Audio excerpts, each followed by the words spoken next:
চায়ের দোকানে কি কাম আছে? রোজ রোজ চায়ের দোকানে সকাল বিকাল যাইয়া বসো। চায় খাওয়াও হয় আর একটু রসদ সাধন করা। রসদ সাধন? সে আবার কি রসদ সাধন? আমি তো বুঝলাম না, আমারে বুঝাইয়া দাও রসদ সাধন। হ্যাঁ তোমারে আর কি বুঝাবো, তুমি কি বুঝবে? হ্যাঁ ওই একটু রাজনীতি, হ্যাঁ একটু এর দোষ, হ্যাঁ। একটু ওর দোষ। হ্যাঁ মানুষ তো সব একই। হ্যাঁ চোর পালালে সবারই বুদ্ধি বাড়ে। হ্যাঁ। তা তোমার এই কাম করে কি লাভ? তুমি না বৃদ্ধা ভাতা পাও, আমি না লক্ষ্মীর ভান্ডার পাই। আমার তো হাসি আইয়া গেল। হ্যাঁ, কি লাভ এসব করিয়া?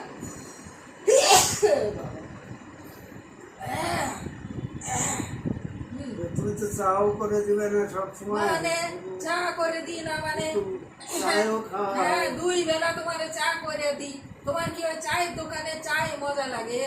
মজা লাগে? ঘরের চা ভালো লাগে না? হ্যাঁ, ঘরের চা ভালো লাগে না? হ্যাঁ,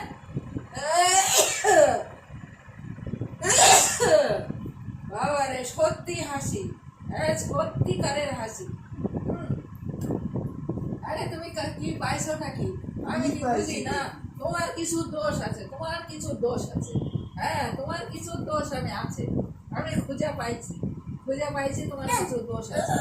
হুম। বলো বলো, এইটাতে কি করো? ওই চায়ের দোকানের ওই বৌদি আমারে কইতাছিল, চা খায় পয়সা দেয় না, চা খায় পয়সা দেয় না। পয়সার কথা বললে বলে আমি তো আছি। সত্যি তো, আমি তো আছি। হ্যাঁ, তুমি না না, তা তুমি আছো তাই কি ও সংসার চালাবে? তুমি ওই সংসারটা তুমি চালাইবে? হ্যাঁ, ওই সংসারটা তুমি চালাইবে। আমি বললাম, ও বৌদি ঠিক আছে, তুমি আর চা দিও না, বলবা আমি আর চা দেবো না। তোমার ঘরে লোক মানা করেছে চা দিতে। হুম। এবার দেখি তুমি কোথায় চা পাও, আমি ঘরেও বানাবো না আর ওখানেও দেবো না। দেখি তুমি কোথাও চা আমার পাও। ডাক।